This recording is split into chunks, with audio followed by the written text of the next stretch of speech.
Hola a todos, bienvenidos a este video tutorial a los alumnos de los últimos cursos de la ESO y de los de bachillerato que queréis hacer un repaso de la sintaxis de la oración simple y sentar bien vuestras bases.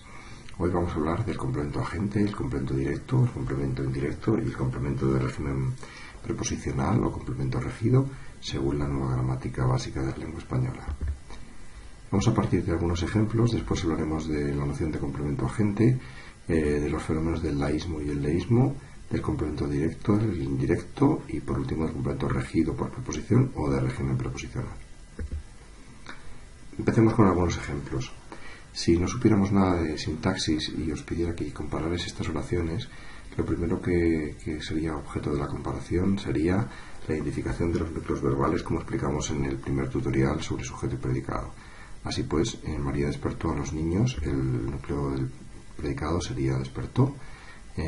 Los niños o las niñas fueron despertados por María, sería fueron despertados.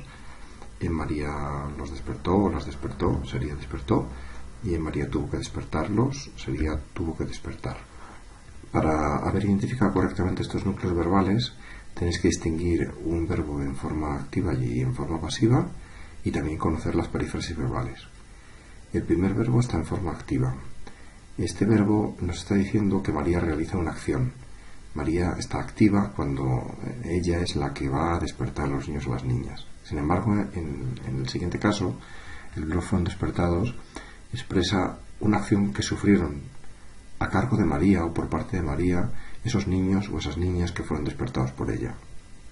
En el tercer caso encontramos de nuevo el verbo en su forma activa, pero hay algo que varía. En lugar de hablar de los niños y las niñas, pues hemos sustituido estos nombres pues por un pronombre, por el pronombre los despertó a los niños, o el pronombre las despertó a las niñas. Y en el último caso tenemos una perífrasis verbal, una perífrasis modal de obligación, que tiene el verbo auxiliar tener y el verbo auxiliado, que es el verbo principal, el verbo despertar. Y el pronombre, en lugar de aparecer, en este caso, antepuesto al verbo, aparece enclítico, aparece pegado al final de esta forma verbal del verbo principal, despertar. Despertarlos o despertarlas. Bueno, empecemos comparando entonces las dos primeras oraciones. En una, María está activa y en la otra también, pero la posición de este complemento ha cambiado. En un caso, María es el sujeto, lo sabemos esto por la prueba de la concordancia. María despertaron no nos funciona, María y su amiga despertaron sí. Entonces el sujeto aquí sería María, María que está en singular, María despertó. Y en el caso de la segunda oración, María también realiza la acción. Sin embargo, en este caso el verbo no concuerda con María, sino que concuerda con los niños o las niñas. Y por eso en esta segunda oración podríamos identificar el sujeto de la oración, también haciendo la prueba de concordancia. ¿Son los niños o son las niñas que fueron despertados? Bueno, ha cambiado lo que decimos, porque aquí la perspectiva hace que el sujeto no realice ninguna acción, sino que la padezca. A esto lo llamamos a llamar sujeto paciente en la oración pasiva. Ahora bien, ¿qué es lo que nos queda? ¿Qué es lo que nos queda en la primera oración? Nos queda a los niños o a las niñas. Y a esto que nos queda, que es el objeto directo de la acción de María, lo vamos a llamar el complemento directo. Igual que en el primer caso, vamos a ver que el complemento directo recibe la acción, también en la oración pasiva este sujeto paciente recibe la acción. Y entonces, quien realiza la acción, que es María, normalmente este complemento que llamaremos complemento agente es identificable por la preposición por, aunque puede que alguna vez vaya con otra preposición, la preposición de. Este complemento es el que nos está diciendo quién es el que realiza la acción, que en este caso pues sería María. Lo que ha habido aquí ha sido, por tanto, una inversión de la posición del sujeto para convertirse en un complemento agente en la oración pasiva, y ha habido una inversión del complemento directo. Hoy vamos a hablar del complemento directo y del complemento agente, pues del complemento directo para ocupar la posición de sujeto paciente. ¿Y qué ocurre? Pues seguimos rastreando esto que está en negrita, que son los niños y las niñas. Vemos que en esta oración ha sido sustituido por un pronombre. Esta va a ser una de las claves para poder identificar lo que es el complemento directo en una oración activa, y es ese pronombre que es los, las, en singular sería lo o la. Va a ser la clave para identificar esto que estamos llamando y que nos estamos aproximando intuitivamente, que es el complemento directo. Si seguimos rastreando esta presencia del pronombre, vemos que aquí lo único que ocurre es que aparece en una posición pospuesta al verbo, aparece en crítico, pero por todo lo demás pues no ha cambiado la cosa. Bueno, Partiendo de estos ejemplos, vamos a explicar algo que tiene una relación sistemática, ¿no? Esto es un cubo que se puede mirar por arriba, por abajo, y podemos ver cada uno de los lados por separado, pero en realidad forma parte de una misma figura geométrica. Así ocurre con estas nociones de complemento directo, de complemento agente y de ese pronombre que hace la misma función del complemento directo, que está sustituyendo a ese grupo nominal, que en este caso de la primera oración pues sería los niños y las niñas. En realidad el complemento directo, el complemento agente y las distintas manifestaciones de este complemento, las distintas formas que puede adquirir, son una sola figura geométrica, forman parte de una misma entidad gramatical a la que podemos acercarnos y determinar cuáles son todas sus simetrías. Bien, pues empecemos entonces ahora separando lo que hemos mostrado unido y analizando cada uno de los términos que hemos querido presentar de manera intuitiva en estos ejemplos. El primero de los cuales es la figura del complemento agente, que es la función sintáctica desempeñada por el sintagma que designa la entidad que realiza la acción expresada por el verbo en una construcción pasiva. En los niños y las niñas, o los niños o las niñas, fueron despertados por María, el complemento agente sería por María. Yendo por partes, hay que decir en primer lugar que el complemento agente solo puede aparecer en verbos con voz pasiva, y que es quien indica la acción realizada por el verbo, que es un grupo preposicional introducido por la preposición por y excepcionalmente por la preposición de. Ejemplos pues serían: el accidente fue presenciado por muchas personas aquí sería el complemento agente, y otro ejemplo sería: esto es sabido de todos o por todos, ¿no? Pues el de todos sería en este caso el complemento agente. Tened cuidado porque no todo sintagma introducido por un por y con verbo en voz pasiva tiene por qué ser un complemento agente. Por ejemplo, la obra fue inaugurada por intereses políticos. Por intereses políticos no es el complemento agente porque los intereses no hacen nada, son la causa de que alguien haga algo. En este caso estaríamos en un complemento circunstancial de causa. Ya llegaremos a los complementos circunstanciales en los próximos videotutoriales. La clave para distinguir el complemento directo del complemento indirecto es el uso correcto de estos pronombres que también han aparecido en los ejemplos, y en concreto el pronombre lo, la, los, las nos señala el complemento directo, mientras que el pronombre o los pronombres le y su forma plural les nos señala el complemento indirecto. Hay una excepción, y es el caso del leísmo, es decir, del uso del pronombre le para señalar el complemento directo cuando hay persona masculina singular. Consideremos el siguiente ejemplo: a Pepe lo llamaron por teléfono. A Pepe lo llamaron por teléfono y sería la forma más correcta. También podría decirse: a Pepe le llamaron por teléfono. Bueno, esto es excepcional y solamente vale para persona masculina singular. No podríamos decir: a Pepe y a Manuel les llamaron por teléfono. Eso sería incorrecto, hay que decir: los llamaron por teléfono. Si esto que acabamos de decir os suena extraño, es porque posiblemente tendréis uno de estos problemas que llamamos laísmo o leísmo. El laísmo es el empleo de las formas la, las del pronombre átono para el complemento indirecto femenino, en lugar de las que les corresponderían, que serían le y les. Lo correcto es decir: le dije a María todo lo que pensaba. Es incorrecto decir otra cosa. No debemos usar nunca en este caso el pronombre la o el pronombre lo. Le dije a María. Siempre es le dije a María, le dije a Manuel. También podéis haberos extrañado de alguno de estos ejemplos si sois leístas. El leísmo es el empleo de las formas le les del pronombre átono para el complemento directo, en lugar de lo que le correspondería, que serían las formas lo, la, los, las. Hay que decir: tienes que invitarlos a entrar en el autobús. A lo mejor a uno le suena bien, tienes que invitarles. A alguno de vosotros le suena bien, tienes que invitarles. Tiene entonces el problema del leísmo. Nunca se debería decir, en este caso, les. Siempre sería los, de invitarlos a ellos, invitarlas a ellas. ¿Cómo se corrigen estos pronombres? Pues con el estudio de la gramática, con la práctica y también con la atención a modelos lingüísticos de unas zonas pues que no sean de las que cometen estas incorrecciones. Modelos lingüísticos, por ejemplo, de Andalucía. Un hablante andaluz, un escritor andaluz, una persona que se haya criado allí, pues no va a tener ningún problema a la hora de distinguir estos pronombres, pero alguien que ha nacido en Madrid, en Castilla-La Mancha, en Castilla y León, pues puede tener problemas a la hora de identificar estos usos. Según la gramática de la Real Academia, la mejor manera de definir el complemento directo es recurrir a estos pronombres, que son los pronombres también llamados del acusativo, lo, la, los, las. ¿Qué es el acusativo? Bueno, tanto el acusativo como el dativo, como el nominativo, etcétera, son casos de la declinación de las lenguas clásicas como el latín y el griego. Hay lenguas en donde para indicar la función sintáctica de una palabra o un grupo de palabras se utiliza lo que llamamos los casos de la declinación. La forma en la que el latín se refiere al complemento directo, también a otras funciones, pero básicamente al complemento directo, es lo que llamamos el acusativo. Entonces, vosotros, esto tampoco hace falta que sepáis mucho, únicamente necesitáis saber que para identificar el complemento directo hay que usar estos pronombres, los, las. Puede ocurrir que seáis laístas, o que seáis leístas, entonces esto os va a resultar más difícil. ¿Qué os aconsejo?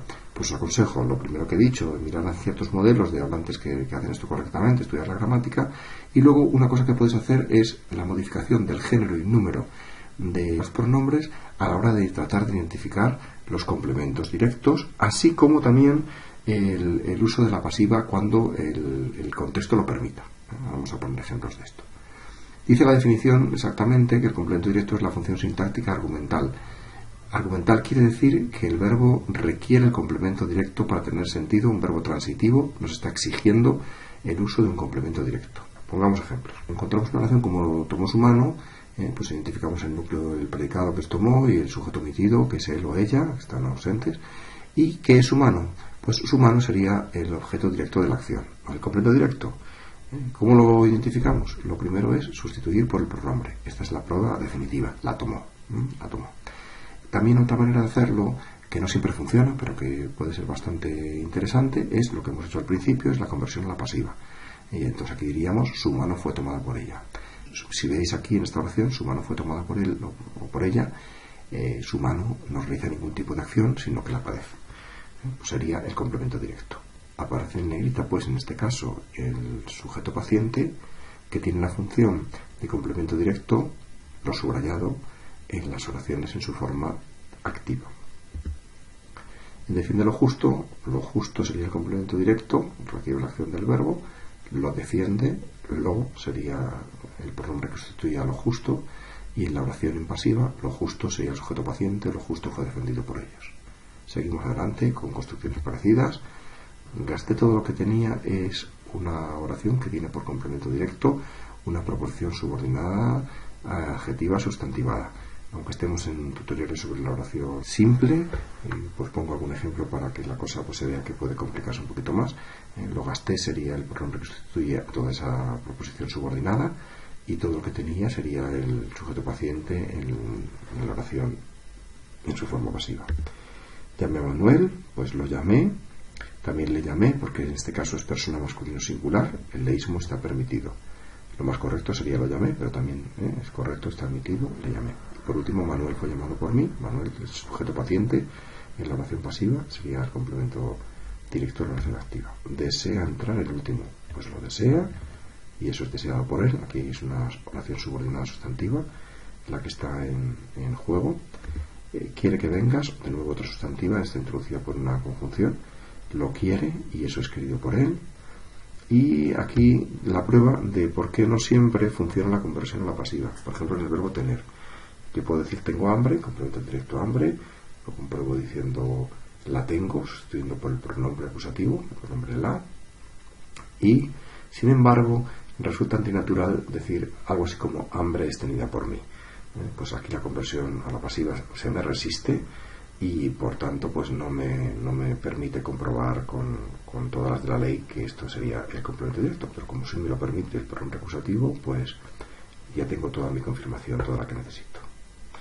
Bien, os decía que a lo mejor alguno es laísta o esloísta, pues puede hacer juegos con el número y el género de los complementos directos. Quiero decir, si por ejemplo dudas en si la sustitución de su mano en la primera oración es el pronombre la tomó, en lugar de poner la mano, pues puedo poner el pie. Entonces tomó su pie, lo tomó. Puedo poner también el plural femenino, tomó sus manos, las tomó. O en plural masculinos, tomó sus pies, los tomó. Llamé a Manuel, pues puedo decir en lugar de Manuel, llamé a Luisa, y entonces no dudo de que tengo que decir la llamé, o a Luisa y a su amiga, y las llamé. Si tengo una oración subordinada, en lugar de sustituir por el pronombre eso, puedo sustituir por el pronombre esas, por ejemplo, ¿no? Esas son queridas. Todo esto me permite, si yo soy laísta o soy leísta, jugar con el género, con el número de los pronombres, me permite una mejor comprobación de qué hace la función de complemento directo. Bueno, entonces recordemos las propiedades gramaticales, insistamos en ellas y aclaremos sistemáticamente algunas cosas que hemos ido diciendo sobre los ejemplos, ¿no? Primero, que el que desempeña la función del complemento directo es el grupo nominal o pronombre sin preposición. Si el complemento directo no es humano o si se trata de pronombres átonos, me, te, se, nos u otros. Ejemplos: vi una película, la vi. Me vi en el espejo. Pues si fuera en tercera persona sería a él, lo vi. También puede ser un complemento directo, un grupo preposicional introducido por la preposición a, siempre y cuando el complemento directo sea específico y animado, ¿no? Vi a tu padre, es alguien específico. Vi a tu gato, es alguien específico. Y los dos animados, tienen vida, tienen ánima, se mueven. También hay otros casos excepcionales donde esto se puede dar. Por ejemplo, cuando decimos la virtud vence al vicio. No decimos la virtud vence el vicio. También puede quizá decirse, pero puede haber ambigüedad, ¿no? ¿Quién vence a quién? Entonces, para eliminar esta ambigüedad en el caso del uso de dos sustantivos abstractos, en función de sujeto y de complemento directo, pues al complemento directo le ponemos delante la preposición a y ahí eliminamos la ambigüedad. Hemos dicho en segundo lugar también que lo llevan los verbos transitivos y que es necesario para complementar el sentido de la frase, es decir, que es algo argumental. Cuidado también porque puede estar sobreentendido y tratarse también de un uso intransitivo del verbo. Por ejemplo, en hace tiempo que no escribes, pues yo puedo estar sobreentendiendo el complemento directo, tiempo que no escribes cartas, las escribes, ¿no? O también puede ser pues que el verbo se haya convertido en un verbo intransitivo, hace tiempo que no escribes, le dice un escritor a otro. También el complemento directo hemos dicho que hay que sustituirlo por los las, ¿no? Y que le está permitido cuando se trata de persona masculino singular. Es el único caso de leísmo considerado correcto por la RAE. O sea que reconocía a su hijo, puede ser lo reconoció o le reconoció. Sin embargo, una excepción a esta norma, es rara, pero hay que contarla, presenta resistencia a la sustitución el grupo indefinido inespecífico. Esa noche escribí mucho, dice nuestro ejemplo. Pues mucho sería complemento directo. Lo podemos comprobar en esta oración un poco más compleja. Esa noche escribí mucho, pero lo perdí. ¿Qué es ese lo? Claramente complemento directo, no puede ser otra cosa. ¿Y a qué se refiere ese lo? A ese mucho. Mucho, por tanto, aquí es un pronombre indefinido que hace la función de complemento directo. Sin embargo, pues esta noche lo escribí. Si yo trato de sustituir en el primer ejemplo, que está antes del punto y coma, esa noche escribí mucho por esa noche lo escribí, pues hay resistencia a la sustitución, no suena bien. Casos muy excepcionales. También que el complemento directo puede aparecer duplicado en la oración. Así, a esas niñas las quiere su madre, contiene un grupo preposicional, complemento directo, a esas niñas, y un grupo nominal, que es un pronombre, que es las, y que también es la misma función, la que desempeña, que es complemento directo, es el mismo complemento directo, aparecerá duplicado. Y recordemos por último que si se pone la oración en voz pasiva, el complemento directo pasa a ser sujeto, pero que esta prueba es poco fiable y hay verbos transitivos que no emiten voz pasiva, como por ejemplo el verbo tener. ¿Os acordáis del ejemplo? Tengo hambre, la tengo, pero no puedo decir hambre es tenida por mí, o algo así. Vayamos ahora con el complemento indirecto, que es una función sintáctica que se desempeña básicamente por los pronombres le y les, o elementos equivalentes, es decir, grupos preposicionales encabezados por la preposición a, que son sustituibles por dichos pronombres, o también por otros pronombres átonos equivalentes, a, le o les, en otras personas, me, te, se, nos, os. Por ejemplo, regaló un libro a sus amigos. Sustituiríamos lo subrayado en este caso por el pronombre les regaló un libro. No los regaló un libro, sino, eso sería loísmo, ¿no? Sino les regaló un libro a ellos. De nuevo aquí podéis jugar con el género y pensar en lugar de los amigos, las amigas. ¿Cómo les diríamos a las amigas? Les diríamos las regaló, no, esto sería un laísmo, les diríamos les regaló a las amigas. O podríamos ponerlo en singular, a su amiga, pues le regaló un libro a ella. En el caso de pidió ayuda al profesor, aquí se nos ha olvidado subrayar al profesor, pues le pidió, ¿no? El profesor es ese le, ¿no? Le pidió ayuda al profesor, no, por ejemplo, lo pidió ayuda o cosa por el estilo. No supongo que esto todo el mundo, si es hablante español, pues le choca. A lo mejor algún hispanohablante no tanto. Me dieron un regalo, te dieron un regalo, nos dieron un regalo, os dieron un regalo, etcétera. Todo esto son formas también, las subrayadas de complemento indirecto, son pronombres equivalentes al de les. Interpretaciones que puede tener el complemento indirecto. Bueno, pues el complemento indirecto se puede referir al destinatario. Por ejemplo, donó sus bienes a su sobrina. Le donó, su sobrina sería el destinatario de la donación. Se puede referir al experimentador. Le dolían las muelas. Puede ser también el origen, como por una casa un constructor. El constructor es el origen de la compra. O el beneficiario.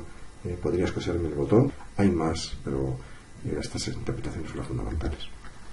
Vayamos entonces ahora, igual que hicimos con el complemento directo, con algunas propiedades gramaticales del complemento indirecto, insistiendo en ellas.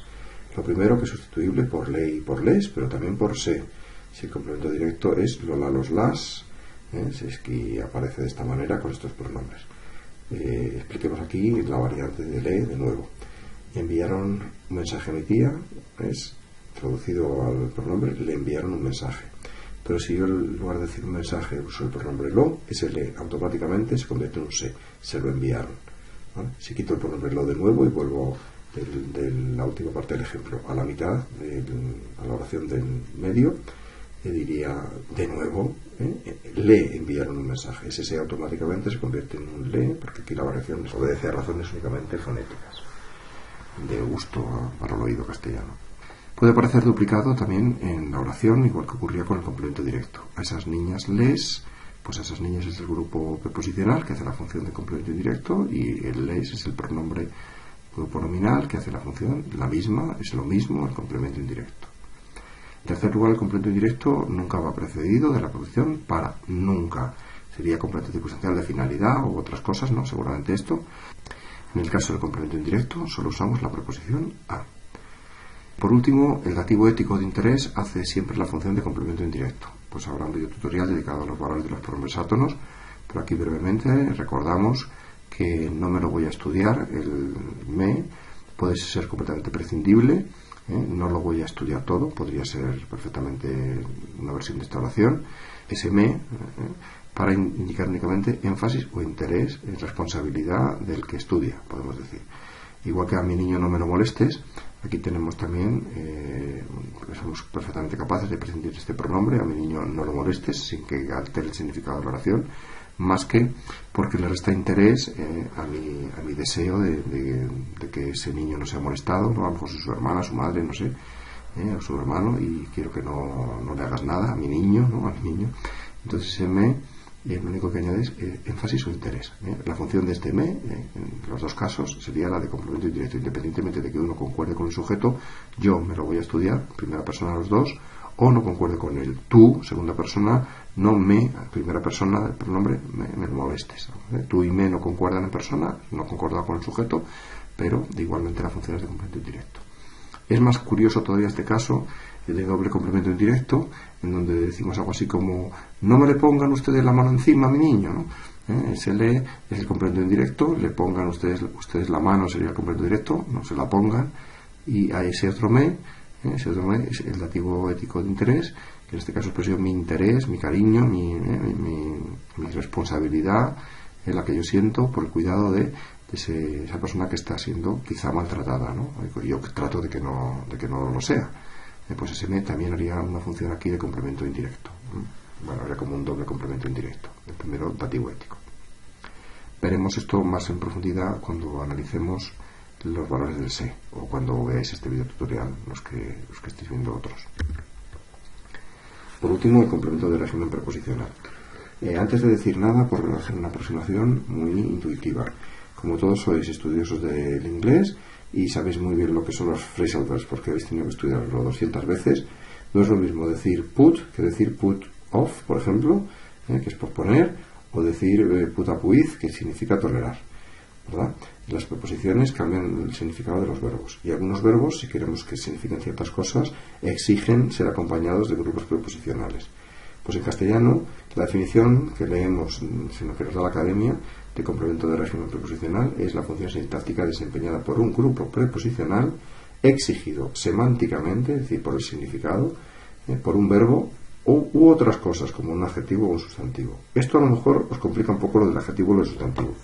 Vamos a empezar por el verbo y luego vamos a otras palabras derivadas de este. En el caso del verbo depender, pues se depende siempre de algo, se dependen de las circunstancias, se depende de alguien, se depende siempre de. La preposición va exigida por este verbo, igual que ocurre con cualquier phrasal verb, podemos decir en inglés. En el caso de la dependencia es una palabra derivada del verbo depender. Y también cuando hablamos de dependencia de algo, ¿verdad? O cuando utilizamos el adjetivo dependiente. Alguien es muy dependiente, siempre presuponemos que va a ser muy dependiente de las circunstancias. Podemos explicitar o no el complemento de régimen, pero después de la palabra dependencia, dependiente o depender, lo que nos está pidiendo es la preposición de. Lo normal, lo más común, donde nosotros hablamos básicamente de complemento de régimen, es en el verbo. Y si estos otros no los veis y ponéis complemento del nombre o complemento del adjetivo, pues en un examen no os preocupéis mucho porque bienvenido será. Entonces, propiedades gramaticales del complemento de régimen. Pues es un grupo preposicional con una función argumental, es decir, prevista por la palabra a la que acompaña, normalmente pues el verbo. La preposición y el término son los dos elementos de un grupo preposicional. Pues vamos primero con la preposición. La preposición es también seleccionada por el núcleo. Confiar o confianza, ¿no? Como siempre decimos, confiar en los demás.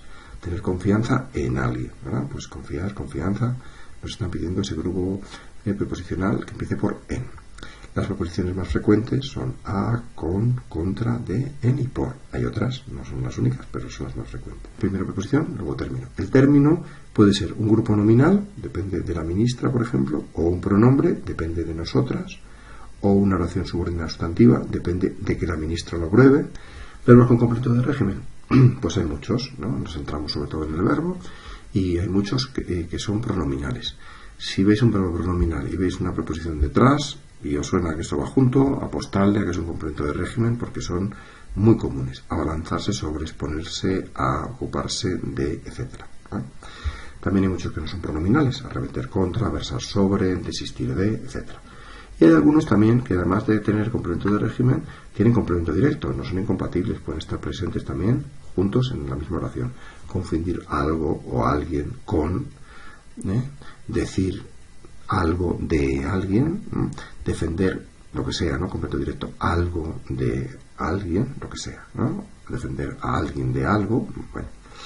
En todos los casos el complemento de régimen es necesario para complementar el sentido de la oración, aunque como en el caso del complemento directo en ocasiones no se explicita. Bueno, muchas gracias por la atención a todos, espero que os haya sido de interés este video tutorial.